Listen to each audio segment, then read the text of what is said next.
انما الاعمال بالنیات کا دوسرا پہلو، دوسرا معنی اور بھی اہم ہے، اور بھی وسیع اپنا مفہوم رکھتا ہے کہ مباح کام یعنی جائز کام جو نہ مکروہ ہے نہ حرام ہے نہ براہ راست عبادت ہے یا ثواب ہے، یعنی کرو تو گناہ نہیں، نہ کرو تو بھی گناہ نہیں، یعنی ایسے مباح کام، ایسے جائز کام جو کرو تو بھی گناہ نہیں، جو نہ کرو تو بھی گناہ نہیں، یعنی چھوٹے چھوٹے ایسے معمول کے کام بھی عبادت بن جائیں گے جب اللہ کے لیے ہوں۔ یعنی نیت ہے نا، انما الاعمال بالنیات، جب کہا گیا کہ تمام اعمال کا دار و مدار نیتوں پر ہے، اس میں صرف عبادات نہیں آتی، یعنی عام روٹین کے روزمرہ کے وہ کام جو بظاہر نہ ثواب ہے نہ گناہ ہے نہ مکروہ ہے، کچھ بھی نہیں ہے، جسٹ ایک مباح عمل ہے، جائز ہیں، کر سکتے ہیں، ٹھیک ہے، تو ان میں بھی اگر ہم نیت اللہ کے لیے کر لیتے ہیں تو وہ بھی عبادت بن جائیں گے۔ یعنی عام روٹین میں جو آپ کام کر رہے ہیں، آپ کو لگتا ہے کہ وہ ہے نا کہ مومن ہر وقت عبادت میں رہتا ہے، وہ ہر وقت اللہ اللہ نہیں کرتا، وہ ہر وقت نماز جو ہے نہیں پڑھتا رہتا، وہ ہر وقت جائے نماز پہ نہیں رہتا، وہ ہر وقت قرآن کھولے نہیں بیٹھتا مومن،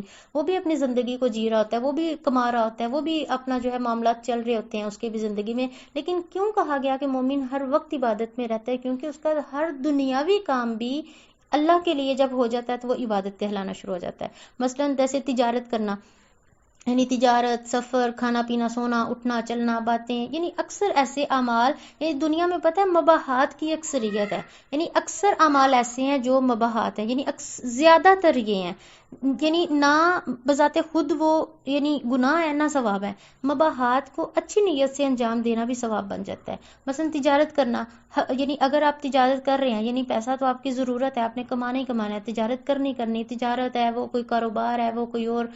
کوئی جاب ہے، کچھ بھی ہے، یعنی کمانا ہی کمانا ہے، تو اگر آپ اس نیت سے کماتے ہیں کہ میں اپنے گھر والوں کے حقوق ادا کر سکوں تو اس پہ دیکھیں آپ کو ثواب ہے۔ اگر آپ اس نیت سے کماتے ہیں کہ میں حلال روزی کماؤں، یعنی میرا دل ہے کہ میں بھی حلال کماؤں اور ان خوشخبریوں میں جاؤں، تو آپ کے لیے ثواب ہے۔ اگر آپ اس نیت سے کماتے ہیں کہ میں اپنے گھر والوں کے لیے آسانیاں پیدا کروں تو اس پہ بھی آپ کو اجر ملے گا، یعنی تو یہ بھی ثواب بن جاتا ہے۔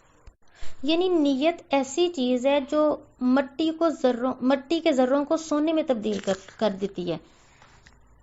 یعنی بظاہر وہ تو ایک عام سے ذرے نظر آ رہے ہوتے ہیں مٹی کے، لیکن کیا ہوتا ہے جب نیت خالص ہو جاتی ہے تو وہ ایسے ہی ہے جیسے اس مٹی کے ذروں کو پکڑ کے ہم نے سونے میں بدل دیا، یعنی اس طرح ہمیں اس کے فوائد ہوتے ہیں۔ اب کھانا کھانے کی باری دیکھ لیں، کھانا تو ہماری ضرورت ہے، ہم نے کھانا ہی کھانا ہے، لیکن کیا ہوتا ہے کہ ہم اس کو بھی عبادت کے لیے نہیں ہم کر سکتے، اپنی نیت کو خالص کر لیں، نیت کریں کہ میں اس لیے کھانا کھا رہی ہوں تاکہ مجھے طاقت حاصل ہو، اور اس طاقت سے پھر میں اللہ کے دین کو پھیلاؤں یا عبادت میں گزاروں، اسی طاقت سے میں پھر اچھے کام کروں، تو وہ کھانا کھانا بھی آپ کے لیے عبادت بن جائے گا۔ اس لیے بھی کھانا کھاؤ کہ میں اللہ کا شکریہ ادا کر سکوں، اس نیت سے کھانا کھاؤ کہ میرے نفس کا بھی مجھ پر حق ہے، اگر میں کھانا نہیں ٹائم پہ کھاتی تو میری صحت برقرار نہیں رہتی، تو صحت برقرار نہیں رہے گی تو چونکہ پھر نہ عبادات میں مزہ اور نہ جو ہے وہ مخلوق کی جو ہے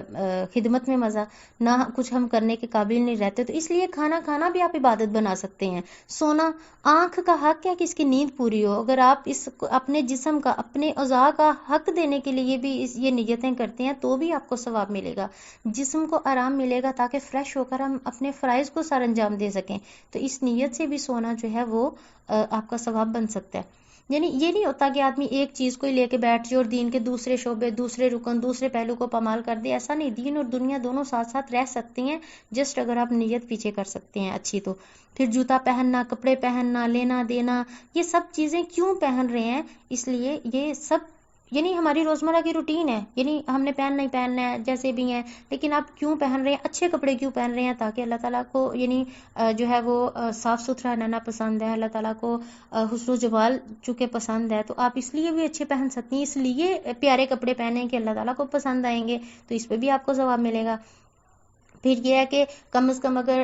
ہسبینڈ وائف ہیں تو وہ ایک دوسرے کے لیے اچھا تیار ہوں، اس نیت سے کہ ہمارا جو ہے وہ رشتہ اور مضبوط ہوگا، اس پہ بھی ثواب ہوگا، کیونکہ پہننے تو ہم نے ہے ہی ہیں، تو جسٹ نیت پیچھے کر لینے سے تھوڑا سا مزید حسن پیدا ہو جاتا ہے نیکی میں۔ پھر مہمان نوازی کے موقع پہ آ جائیں، اس نیت سے ہم مہمان کو ملتے ہیں کہ خندہ پیشانی سے جو ہے وہ ملتا ہے، اس پہ ثواب ہے، لیکن کیا ہوتا ہے کہ یہاں پہ بھی ہم اس ثواب سے محروم ہو جاتے ہیں، کیوں؟ کیونکہ ہم تو اگلے کا معیار دیکھ کر اس سے ملے تھے، جن بندوں کی اہمیت شاید ہمارے دل میں نہیں نا، ہم ان کو اس طرح ویلکم ہی نہیں کرتے، اور جن کی ہم سمجھتے ہیں کہ ویلکم کرنا چاہیے ان کو ہم کرتے ہیں. تو یہاں پھر ہم نے اصل میں مہمان نوازی تھوڑے کی، ہم نے تو اپنے تعلق کو دیکھا نا کہ ہمارا تعلق ہے، تو ہم نے اس تعلق کو اصل میں پروٹوکول دیا ہے. ہم نے اس جو مفاد پرستی ہے ہماری اس تعلق کے ساتھ، اس مفاد پرستی کو اصل میں پروٹوکول دیا، اس کی عزت کی ہے، اس کو ہم نے مہمان نوازی کی ہے. ہم نے ان بندوں کی تھوڑے کی ہے. اگر آپ لوگوں کی مہمان نوازی کریں، اگر آپ بندوں کی مہمان نوازی کریں، تو پھر کم از کم اس حدیث کے مطابق اس حسن سلوک کے ساتھ جو ہے وہ سب پر کریں. لیکن ہاں اتنا سا فرق اونچ نیچ کا ہو سکتا ہے، لیکن کم از کم بعض دفعہ ہم مہمان نوازی اس نیت سے نہیں کرتے کہ اگلے نے ہماری نہیں کی تو ہم کیوں اس کو دل سے ملے. اگر کوئی مہمان آ جاتا ہے ایسا جس کو ہم نہیں پسند کرتے، ہم تو تیوری چڑھا کے اس سے ملتے ہیں، ہم تو اس طرح یعنی بور اس کو کرتے ہیں کہ وہ آک کے کہے کہ ہمیں یہاں سے جانا چاہیے. دیکھیں یہ سلوک نہ کریں مہمانوں کے ساتھ. اگر آپ اس کو اچھے سے اچھا نہیں کھلا سکتے یا ہر بندے کو اچھے سے اچھا نہیں کھلا سکتے، کم از کم جو چیز آپ کے پاس ہے حسن اخلاق وہ تو کر سکتے ہیں نا، اس طریقے سے تو پیش آ سکتے ہیں، مسکرا کے، چاہت کے ساتھ، محبت کے ساتھ. اگلے کو یعنی محسوس ہو کہ میرا کوئی مقام ہے. لیکن چونکہ ہم دینا نہیں چاہتے تو ہم نہیں دیتے. پھر یہاں بھی آ کے بھی ہم ایسا ہی کرتے ہیں. ایون کہ کوئی بھی چھوٹے چھوٹے کام عام روٹین کے جن کو ہم کچھ بھی نہیں سمجھتے اس پہ بھی ہم عبادت بنا کے ثواب کما سکتے ہیں. مثلا ایک چھوٹا سا کہ ہم بستری ہے، تو نبی صاحب نے صحابہ سے فرمایا تھا کہ تم جو اپنی بیویوں کے ساتھ ہم بستری کرتی ہو تو یہ بھی صدقہ ہے. تو صحابہ حیران ہوئے، یعنی ان کو، وہ بھی ہم جیسے آدمی تھے نا، ان کو بھی حیرانی ہوتی تھی، یقیناً آپ کو بھی ہوئی ہوگی. تو صحابی کو حیرت ہوئی، کہا یا رسول اللہ صلی اللہ علیہ وسلم یہ کام تو ہم اپنی طبی خواہش یعنی خواہش پوری کرنے کے لیے کرتے ہیں، تو کیا اس میں بھی ثواب ہے؟ فرمایا ہاں، اگر تم اپنی یہ طبی خواہش کسی گناہ کے ذریعے سے پوری کرو، یعنی حرام ریلیشن شپ کرو، تو کیا اس پہ گناہ نہیں ہوگا؟ فرمایا کہا ہاں گناہ تو ہوگا. تو نبی صاحب نے فرمایا کہ حرام جگہ پر اگر پورا کرنا گناہ ہے تو پھر حلال پر ثواب بھی ہے. اٹس مین اگر ہم بستری کرتے ہیں تو بظاہر تو یہ کام کوئی عبادت والا تو نہیں ہے نا، لیکن اس کو بھی عبادت ہم بنا سکتے ہیں اگر ہم ثواب کی نیت سے کرتے ہیں. یعنی جتنے بھی مباح عمل ہیں ان میں کوئی بھی ایسا عمل نہیں جس کو آپ اچھی نیت سے ثواب نہ بنا سکیں. مثلا گھڑی پہننا، آپ گھڑی کیوں پہنتے ہیں؟ یقیناً بعض اوقات ہمیں ایسی پسند ہوتی ہے ہم پہنتے ہیں، بعض اوقات نارملی ٹائم دیکھنے کے لیے پہنتے ہیں. لیکن اگر آپ اس نیت سے پہن لیتے ہیں کہ مجھے نماز کے اوقات معلوم ہوں گے، نمازوں کی میں حفاظت کر سکوں گی، تو یقیناً اس گھڑی پہننے بھی آپ کا ثواب ہے. یہ باتیں اصل میں سمجھنے کی ہیں، سیکھنے کی ہیں، اپنا زاویہ نگاہ بدلنے کی ہیں. ذرا سی نیت میں فرق پڑتے ہی زاویہ نگاہ بدل جاتا ہے. صفائی کرنا، اب دیکھیں صفائی ستھرائی ہر عورت کا معمول ہے، ڈیلی صبح اٹھتے ہی اس نے سارے گھر کو صاف کرنا ہوتا ہے. لیکن کیا ہوتا ہے کبھی ہم نے یہ نیت نہیں کی کہ اللہ تعالیٰ کو پسند ہے. یعنی طہارت کو، صفائی کو نصف ایمان کہا گیا ہے. اس میں گھر کی صفائی آتی ہے، جسم کی صفائی آتی ہے، اپنے ایمان کی صفائی آتی ہے کہ اس کا خیال رکھا جائے. تو جب ہم ان کا یہ عمل کر رہے ہوتے ہیں، برتن دھوتے ہیں، صفائی کرتے ہیں، کپڑے دھوتے ہیں، تو کبھی نیت ہی نہیں کی، ہم نے کبھی ان چیزوں کو فیل ہی نہیں کیا کہ ہم اس کو بھی عبادت بنائیں. کیسے یہ عبادت کیسے بنے گی؟ تو اس لیے یہ چھوٹے چھوٹے کام جسٹ ایک نیت کے ساتھ عبادت میں بدل جاتے ہیں. اب مسکرانا صدقہ ہے. اب مفاد کے لیے مسکرانا ہے کہ اللہ کے لیے، یہ بہت میٹر کرتا ہے. کہ بعض اوقات ہم مسکرا رہے ہوتے ہیں کہ ہمیں عادت ہوتی ہے، چونکہ ہمارا اسمائلی فیس اللہ نے بنایا ہے ایسے کہ ہم مسکراتے رہتے ہیں، تو اس پہ تو وہ اجر نہیں ہے جو آپ کو نیت کے ساتھ یعنی اجر ملے گا، کیونکہ انما الاعمال بالنیات کے تحت ہم یہ دیکھیں گے. تو یہاں پہ دیکھیں ایک تاجر کو اس لیے مسکرانا پڑتا ہے کہ اس کو سامان بیچنا ہے کہ نہیں ہے. کوئی بھی دکاندار جائیں آپ، وہ اس لیے یعنی بڑے اچھے اخلاق سے پیش آ رہا ہوتا ہے، گھر میں چاہے وہ فرعون بنا ہوا ہو، لیکن کیا ہوتا ہے کہ وہ اپنا سامان بیچنے کے لیے بڑے اچھے طریقے سے پیش آ رہا ہوتا ہے. تو اس لیے وہ یہاں پہ تو نہیں کہا گیا کہ یہ مسکرانا بھی صدقہ ہے، نہیں. جو دل سے اللہ کے لیے جو مسکرایا جائے، ہو سکتا ہے آپ کے ایک مسکرانے سے اگلے کا غم دور ہو جائے، کسی کی پریشانی کم ہو جائے، کسی کو ایک امید کی کرن نظر آ جائے، یا کسی کا وقتی طور پہ غم جو ہے وہ بھلا کے تھوڑا جو ذہن بدل جائے اور ٹاپک بدل جائے، اس کے حالات بدل جائیں، اس کی سوچ بدل جائے، تو اس پہ بھی آپ کو ثواب ہے کہ شاید میرے مسکرانے سے کسی دوسرے کا بھلا ہو جائے.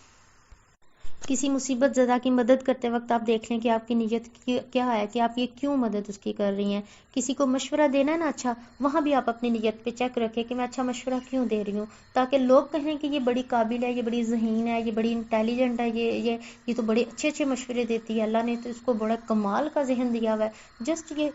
نام لینے کے لیے کر رہے ہوتے ہیں، نہیں، جسٹ آپ کسی کو اچھا مشورہ دیں، شاید کہ کسی کو اچھا مشورہ دینے سے اگلے کا بھلا ہو جائے، تو اس پہ بھی آپ کو ثواب ملے گا. پھر دوست احباب سے ملنا، آپ کیوں مل رہے ہیں؟ اللہ کی رضا کے لیے مل رہے ہیں یا جسٹ اپنے مفاد کے لیے مل رہے ہیں؟ پھر ایون کسی کے بچے سے ہم پیار کر رہے ہوتے ہیں نا، اس میں بھی ہم نہیں چھوڑتے اپنی نیت کے یعنی خلوص نہیں رکھ پاتے ہم یہاں بھی. ہم کیا کرتے ہیں کہ کسی بچے کو دیکھا نا تو اس کی ماں دیکھ رہی ہے تو ہم اس بچے سے پیار کرنے لگ جاتے ہیں. ہم کسی بھی بچے کو پیار تب کر رہے ہوتے ہیں جب تک ہمیں پتہ ہوتا ہے کہ اب اس کی ماں دیکھ رہی ہے، اس کی ماں کو پتہ چل جائے گا. اگر بائی چانس اس کی ماں نے نہیں دیکھا بچے کو پیار کرتے وقت، تو کیا ہوتا ہے کہ ہم ضرور اس کی ماں تک یہ میسج پہنچا کے رکھتے ہیں کہ میں نے تمہارے بچے سے پیار کیا، میں نے تمہارے بچے کو کھلایا پلایا. بھئی کسی نے ڈیٹیل پوچھی ہے آپ سے؟ نہیں پوچھی نا، تو آپ کیوں اس نیکی کو ضائع کر رہے ہو بتا کے؟ آپ نہیں، میں یہ نہیں کہتی نہ بتاؤ، بعض اوقات بتانا پڑتا ہے، لیکن کیا ہے کہ آپ جب بھی بتاتے ہو آپ کو پتا ہے کہ آپ کیوں بتا رہے ہو. آپ اپنے دلی تسکین چاہتے ہو، وہ جو کلیجے کو ٹھنڈ پڑنا ہوتا ہے نا، آپ وہ چاہتے ہو کہ چونکہ میں نے اس بچے کو کھلایا پلایا ہے، اس بچے کا میں نے دھیان رکھا ہے، اب اس کی ماں یا اس کو لے گئی ہے، بتاؤں تو صحیح میں نے اس کو کتنی مشکلوں سے اس کو جو ہے وہ دیکھا ہے میں بتاؤں تو صحیح میں نے اس کا پیمپر بھی چینج کیا ہے، میں بتاؤں تو صحیح کہ میں کہیں وہ یہی نہ سمجھتی پھرے کہ شاید یہ اس نے تنگ نہیں کیا، وہ ویسے ہی بیٹھ اٹھ کے کھیل کھول کے آ گیا. نہیں، ہم بتانا فرض سمجھتے ہیں کیونکہ ہم نے وہ نیکی جس کے لیے کی ہوتی ہے نا، اس تک تو پہنچانا پھر لازمی ہے، پھر تو حق بنتا ہے کہ ہم اس کی ماں تک پہنچائیں. جب نیکی ہم اللہ کے لیے کریں گے، بچے سے پیار، بچے کا خیال ہم اللہ کی رضا کے لیے رکھیں گے، تو یقیناً وہ اللہ کو پتہ چل چکا ہے آپ نے اس کے ساتھ کیسا ٹریٹ کیا ہے. تو جب چونکہ ہم نے اللہ کے لیے نہیں کی، تو پھر اس کی ماں کو ہم ضرور بتائیں گے. آپ بتائیں، اس کا مطلب ہرگز نہیں کہ جو ماں کو بتاتا ہے وہ ضرور دکھاوے کے لیے بتا رہا ہے، لیکن آپ اپنے آپ کو ضرور بتائیں گی کہ میں کیوں بتا رہی ہوں. تو اس لیے یہ دنیاوی معاملات کرتے وقت عام روزمرہ روٹین میں جو ہمارے کام ہوتے ہیں، معاملات ہوتے ہیں، ان میں ہر کام کی دفعہ اگر آپ اپنی نیت چیک کر لینا کہ میں ایسا کیوں کر رہی ہوں، تو یقیناً اللہ تعالیٰ اس پہ آپ کو بہت سارا اجر دیں گے. ایون کہ گھر میں کوکنگ کر رہی ہیں، آپ دیکھیں کیوں کر رہی ہوں، ہماری روٹین ہے نا، ہم نے کرنی ہے کوکنگ، لیکن اگر آپ اس نیت سے کر لیتی ہیں کہ میرے ہاتھ سے بنا ہوا کھانا کسی کو کھلاؤں گی، گھر والوں کو کھلاؤں گی، ان میں انرجی آئے گی، اس انرجی سے وہ نمازیں پڑھیں گے، روزے رکھیں گے یا نیکیاں کریں گے یا کما کے لائیں گے، تو وہ بھی میرے لیے ثواب ہے. یعنی میرے ہاتھ سے بنا ہوا کھانا، میں نے محنت کی تھی تو ان تک پہنچا تھا. اگر میں نے صفائی کی ہے تو ایک پرسکون سا ماحول گھر میں آ گیا، تو وہ میری وجہ سے ہے. تو اٹس مین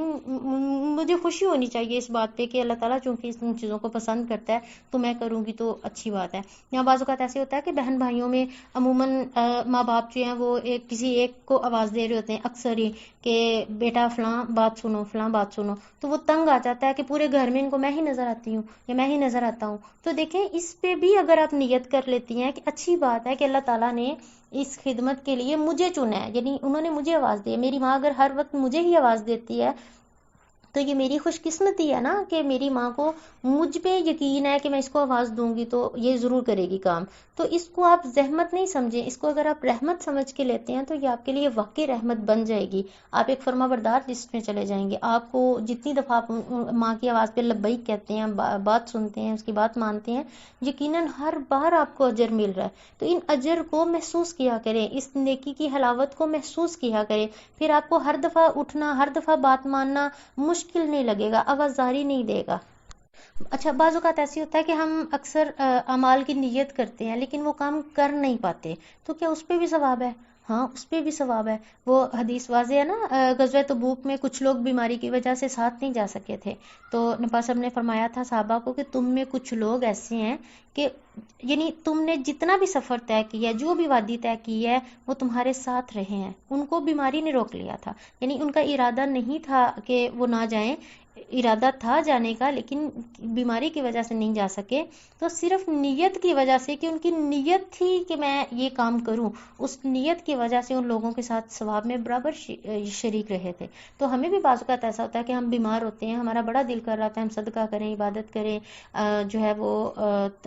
دین کو پھیلائیں، لیکن چونکہ ہمارے بس سے باہر ہوتا ہے، ہماری بیماریاں، ہماری کمزوریاں، جسمانی کمزوریاں ہماری اتنی غالب رہتی ہیں کہ ہم اس نیت کا نہیں کر سکتے، یا ہمارا دل کرتا ہے بار بار کہ امی مجھے آواز دے، میں بار بار اٹھ کے کروں لیکن میں نہیں کر پاتی. تو اگر آپ نیت خالص رکھتے ہیں تو انشاءاللہ آپ بھی ثواب میں پورا برابر شریک رہیں گے. انشاءاللہ جو لوگ کرتے ہیں ان کے ساتھ شریک رہیں گے.